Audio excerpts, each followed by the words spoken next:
সবচেয়ে প্রিয় আল্লাহর কাছে এই চারটা কথা। লা ইয়াদুররুকা বিআইয়িহিন্না বাদাতা, বিষ্ণু বললেন এই চারটার যেটা দিয়ে শুরু করতে মন চাই করো, কোনো সমস্যা নাই। সুবহানাল্লাহ পড়েন। এজন্য ফরজ নামাজের পরে এই তাসবিহগুলো পড়বেন। আব্দুল্লাহ ইবনে আমর ইবনে উলাস তিনি বর্ণনা করেন, আমি বিশ্বনবীকে আঙ্গুলের গিরা দিয়ে এই তাসবিহগুলো পড়তে দেখেছি।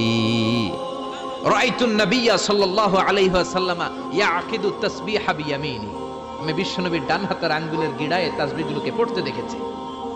পড়তে রাজি আছেন? ডান হাত তোলেন, এই আঙ্গুলের করের মধ্যে এইভাবে রাখেন, এইভাবে রেখে নামাজের পরেই সুবহানাল্লাহ আলহামদুলিল্লাহ পড়তে রাজি আছেন? সুবহানাল্লাহ 33 বার, আলহামদুলিল্লাহ 33 বার, আল্লাহু আকবার 33 বার পড়তে রাজি আছেন সবাই? আল্লাহ তুমি কবুল করো। ফরজ সালাতের পরে আমরা মুনাজাত দেওয়ার জন্য পাগল হয়ে যাই। আসসালামু আলাইকুম ওয়া রাহমাতুল্লাহ, আসসালামু আলাইকুম ওয়া রাহমাতুল্লাহ, আমিন ইয়া আরহামার রাহিমিন। আসনা নাই? চান্দলাই মনে হয় নাই। কিন্তু বিশ্বনবী সালাম ফেরানোর পরে সর্বপ্রথম যে আওয়াজটা করতেন সেটা হচ্ছে আল্লাহু আকবার। এরপর 3 বার পড়তেন আস্তাগফিরুল্লাহ আস্তাগফিরুল্লাহ আস্তাগফিরুল্লাহ। এরপর আয়াতুল কুরসি একবার। কয়বার? মান ক্বারা আয়াতুল কুরসি দুবুরা কুল্লি সালাতিন মাকতুবা লাম ইয়ামনাহু মিন দুখুলিল জান্নাতি ইল্লাল মাউত। প্রত্যেক ফরজ সালাতের পরে যে একবার আয়াতুল কুরসি পড়ে তার জান্নাতে ঢোকার ক্ষেত্রে আর কোনো বাধা থাকে না, একটা জিনিস ছাড়া, সেটা হচ্ছে মরণ। লোকটা মরে না তাই জান্নাতে যায় না, মরলেই জান্নাতি। আল্লাহু আকবার। এরপরে 33 বার সুবহানাল্লাহ, 33 বার আলহামদুলিল্লাহ, 33 বার আল্লাহু আকবার। সব শেষে মিলাবেন লা ইলাহা ইল্লাল্লাহ ওয়াহদাহু লা শারীকা লা লাহুল মুলকু ওয়া লাহুল হামদু ওয়া হুয়া আলা কুল্লি শাইইন কাদির। এরপরে পড়তেন আল্লাহুম্মা আনতাস সালাম ওয়া মিনকাস সালাম তাবারাকতা ইয়া যাল জালালি ওয়াল ইকরাম। এরপরে পড়তেন আল্লাহুম্মা লা মানিআ লিমা আ'তাইতা ওয়া লা মু'তিয়া লিমা মানা'তা ওয়া লা ইয়ানফা'ু যাল জাদ্দি মিনকাল জাদ। এরপরে পড়তেন আল্লাহুম্মা ইন্না নাসআলুকাল হুদা ওয়াত তুকা ওয়াল আফাফা ওয়াল গিনা। এরপরে পড়তেন আল্লাহুম্মা আ'ইন্না আলা যিকরিকা ওয়া শুকরিকা ওয়া হুসনি ইবাদাতিক। সুবহানাল্লাহ পড়েন। কত তাসবিহ, কত দোয়া। আবার ফজরের সময় পড়তেন আল্লাহুম্মা বিকা আসবাহনা ওয়া বিকা আমসাইনা ওয়া বিকা নাহইয়া ওয়া বিকা নামুতু ওয়া ইলাইকান নুশুর। সুবহানাল্লাহ পড়েন। এগুলো পড়ে না? আল্লাহুম্মা আমিন ইয়া আরহামার রাহিমিন। কত বড় ডাকাত। ফরজ সালাতের পরে তাসবিহগুলো পড়বেন। কথা বলেন, পড়তে রাজি আছেন সবাই? আর তাসবিহ শেষ হলে দোয়া করেন, সমস্যা নাই। দোয়া করতে হবে কার কাছে? বিশ্বনবী বললেন আর দোয়া মুখুল ইবাদা, দোয়া হলো ইবাদতের নির্যাস। যার দোয়া নাই ওর কিচ্ছু নাই। দোয়া করেন নাই তো নামাজে কাজ হবে না, দোয়া করেন নাই রোজায় কাজ হবে না। কথা কন। আর দোয়া মুখুল ইবাদা, দোয়া হচ্ছে ইবাদতের নির্যাস। আবার তিরমিজির বর্ণনায় বললেন আর দোয়া হুয়াল ইবাদা, দোয়াটাই নাকি ইবাদত। দোয়াটা ইটসেলফ এইটাই ইবাদত। নামাজ যেমনি ইবাদত, রোজা যেমনি ইবাদত, হাত তুলে যে দোয়া করলেন এইটাও ইবাদত। সুবহানাল্লাহ পড়েন। এটা মুমিনের ওয়েপন, সিলাহুল মুমিন। সাপ্লিকেশন, দোয়ার ইংরেজিতে বলে সাপ্লিকেশন। সাপ্লিকেশন is the weapon of believers. এটা বিশ্বাসীদের অস্ত্র। সবকিছুর কারামতি যেখানে শেষ, দোয়ার কারামতি ওইখানে। এরকম অনেক শুনবেন ক্যান্সারে আক্রান্ত, দুরারোগ্য ব্যাধি, বাংলাদেশের চিকিৎসা শেষ, ইন্ডিয়া গেছে, কয় বাঁচবো 3 মাস। কয় মাস? এরপরে 7 বছর বাইসা ছিল। কেমনে বাঁচলো? কেমনে? দোয়া। দোয়ার পাওয়ার আছে না নাই? তবে দোয়াটা দোয়ার মতো হতে হবে। সিনসিয়ার দোয়া ইজ লাইক এ মিসাইল। একনিষ্ঠ দোয়া এটা মিসাইলের মতো। মিসাইল হামলা করলে ইঞ্চি ইঞ্চি যেখানে মিসাইল বোমাটা পড়ার কথা ঠিক ওখানে পড়বে। ড্রোন হামলা করলে ঠিক ওখানে, ব্যালিস্টিক ক্ষেপণাস্ত্র নিক্ষেপ করলে লক্ষ্য বস্তু যেমনি ভিত করে, তেমনি দোয়ার মতো দোয়া করলে মুহূর্তেই দোয়া কবুল হয়ে যায়। আমরা দোয়ার মতো দোয়া করতে জানি না। কেমন করে দোয়া করতে হয় আমাদের জানা নাই, এজন্য দোয়াও কবুল হয় না। চিল্লা এখন ঠিক কিনা? কিন্তু আল্লাহ ওয়াদা দিয়েছেন উজিবু দাওয়াতাদ দাঈ ইযা, আমার বান্দা দোয়া করলে আমি দোয়া কবুল করি। আমার বান্দা চাওয়া মাত্রই আমি কবুল করে নেই। সুবহানাল্লাহ পড়েন। যত দোয়া আপনি করেছেন সব কবুল, সব। অল অফ ইউর দুআস আর অ্যাকসেপ্টেড।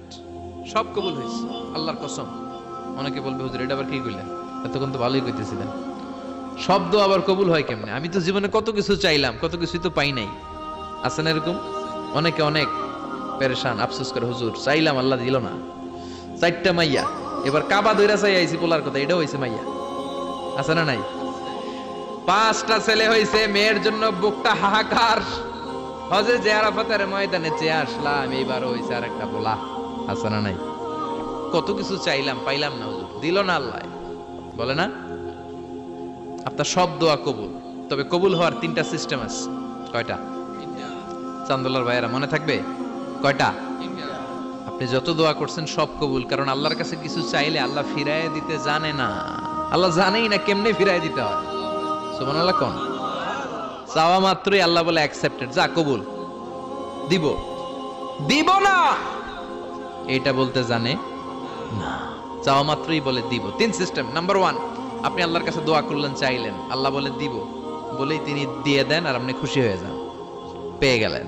নাম্বার 2, আপনি আল্লাহর কাছে দোয়া করলেন, চাইলেন, তখনও আল্লাহ বলে দিব, তবে এখন না, সবুর, একটু পরে দিব। কখন দিলে আমার জন্য ভালো, আমার চেয়েও ভালো জানে কে, পরে দিবে। নাম্বার 3, চাইলেন, দোয়া করলেন, আল্লাহ তখনও বলে দেব, তবে এখনো না, পরেও না, কিয়ামতের দিন যেদিন বিপদে পড়বে ওই দিন দেব। যেদিন তোর বাবা তোরে চিনবে না, তোর মা তোরে চিনবে না, বন্ধু বন্ধুরে চিনবে না, পীর সাহেব মুরিদরে চিনবে না, মুরিদ পীর সাহেবরে চিনবে না, ইমাম সাহেব মুসল্লিরে চিনবে না, মুসল্লি ইমাম সাহেবরে চিনবে না, কেউ কাউরে চিনবে না, ওই কঠিন দিনে তোরে আমি বাঁচাইয়া দেব। তাইলে দোয়া যা করছেন ছোটবেলা থেকে আজকে পর্যন্ত, লস হয়েছে না লাভ? লস না লাভ? এজন্য বেশি বেশি দোয়া করার দরকার আছে না নাই? জীবনে যদি কোনো নেক আমল থাকে, ওই নেক আমল দিয়ে যদি আল্লাহর কাছে দোয়া করেন, দোয়া কবুল করে নিবে কে? তবে নেক আমলটা হইতে হবে শুধুমাত্র আল্লাহর সন্তুষ্টির জন্য। প্রত্যেকের জীবনেই কিছু আমল আছে যেটা লোক দেখানো করে, আছে না নাই? আবার কিছু আমল আছে আল্লাহরে খুশি করার জন্য করে, আছে না নাই? কথা বুঝতে পেরেছেন? রাত্রিবেলা যাচ্ছেন, কেউ নাই, রাস্তায় হঠাৎ দেখলেন মসজিদ, পাশে লেখা বড় করে দান বাক্স, পকেট থেকে কচকচে 1000 টাকার নোটটা ওইখানে ঢেলে দিলেন দান বাক্সের ভিতরে। কেউ দেখে নাই, দেখছে কে? এটা পৃথিবীর কাউরে দেখানোর জন্য দিছিলেন? এই দানটা আল্লাহর কাছে প্রিয়। গোপন দান আল্লাহর রাগকে কমিয়ে দেয়। সুবহানাল্লাহ বলেন। আল্লাকা সিররুন ইনদাল্লাহ বাইনাকা আনতা ওয়া বাইনাল্লাহ, আল্লাকা সাদাকাতুন তাখফা লা ইয়ালামুহা ইল্লাল্লাহ, আল্লাকা সিররুন ইনদাল্লাহ বাইনাকা আনতা ওয়া বাইনাল্লাহ, আল্লাকা সাদাকাতুন তাখফা লা ইয়ালামুহা ইল্লাল্লাহ। সুবহানাল্লাহ বলেন। আল্লাকা সিররুন ইনদাল্লাহ, তোমার আর তোমার রবের মাঝে এমন কোন গোপন জিনিস আছে নাকি যেটা আল্লাহ ছাড়া কেউ জানে না? তোমার কোনোদিন কোনো গোপন দান আছে নাকি যেটা আল্লাহ ছাড়া কেউ দেখেনি? ওই দানটা আল্লাহর কাছে প্রিয়। চিল্লায় বলেন ঠিক কি না? এরকম কোন গোপন আমল দিয়ে যদি আপনি আল্লাহর কাছে ওসিলা করে দোয়া করেন, আল্লাহ ওই কঠিন বিপদের দিনে এই আমলটা করছিলাম শুধু তোমারে দেখানোর জন্য, এর ওসিলায় বাঁচাও, বাঁচাবে কে? বুখারীতে একটা হাদিস আছে, সালাসাতুন ফিল গার, বনি ইসরাইলের 3 লোক সফরে বেরিয়েছে, মরুভূমির সফর, মাঝখানে তুফান, কই যাবে, কই বাঁচবে, দৌড়াদৌড়ি শুরু। দৌড়াতে দৌড়াতে এক পাহাড়ের গুহার ভেতরে আশ্রয় নিয়েছে। গুহা চিনেন তো? পাহাড়ের গুহা। আশ্রয় নেয়ার সাথে সাথেই বৃষ্টির পানির ঝাপটায় পাহাড়ের উপর থেকে বিশাল এক পাথর খণ্ড এসে পাহাড়ের গুহার মুখটা বন্ধ করে দিয়েছে। বন্ধ, অন্ধকার। এরা পড়ছে বিপদে, হায় হায়, বাঁচার জন্য ঢুকলাম, এখন দিই মরণ। ঢুকছিল কি জন্য? এখন মরণ। বিশাল পাথরের খণ্ড এসে গুহার রাস্তাটা বন্ধ করে দিয়েছে। 3 জন গায়ে যত শক্তি ছিল ধাক্কায়ও পাথর সরাইতে পারে না। হায় হায়, অক্সিজেন ভিতরে যা আছে আধা ঘন্টা শেষ হয়ে যাবে, কি করে বাঁচবো? বাঁচার উপায় নাই। চিল্লা ফাল্লা শুরু হয়ে গেল, কান্নাকাটি শুরু। একজন বলে, তোমাদের জীবনে কার কি নেক আমল আছে যেই নেক আমলটা আল্লাহর ভয়ে করছিল, ওইটার ওসিলা দিয়ে দোয়া করে দেখো কিছু হয় কিনা। সুবহানাল্লাহ কোন? এটাই উপায়। একজন হাঁটু গেড়ে চোখের পানি ছাড়া শুরু করছে আর দোয়া শুরু করছে, আল্লাহ আল্লাহুম্মা কানাত লি আবাওয়ান শাইখান কাবীরা, আল্লাহ আমার বাবা মা ছিল বৃদ্ধ বৃদ্ধা, আমি পেশায় রাখাল, সারাদিন ছাগল চড়িয়ে রাত্রিবেলা দুধ আনতাম, সবার আগে আব্বা মারে দিতাম, এরপরে আমার ছেলে মেয়ে, এরপরে স্ত্রী। একদিন গভীর রাতে এসে দেখি আব্বা আম্মা ঘুমায়, দুধের বাটি নিয়ে আব্বা আম্মার মাথার সামনে দাঁড়িয়ে রইলাম। ছেলে মেয়েগুলো আব্বা এসে বলে আব্বা দুধ দাও। আমি বললাম পরে, আগে আব্বা আম্মা খাবে তারপরে তোরা। ছেলে মেয়েগুলো কান্না জুড়ে দিল, আমি দেই নাই। ফজর পর্যন্ত দাঁড়িয়ে রইলাম। ফজরের আগ দিয়ে আব্বা আম্মা ঘুম থেকে উঠে দেখে তো আমার অবাক, কিরে বাবা দাঁড়িয়ে কেন?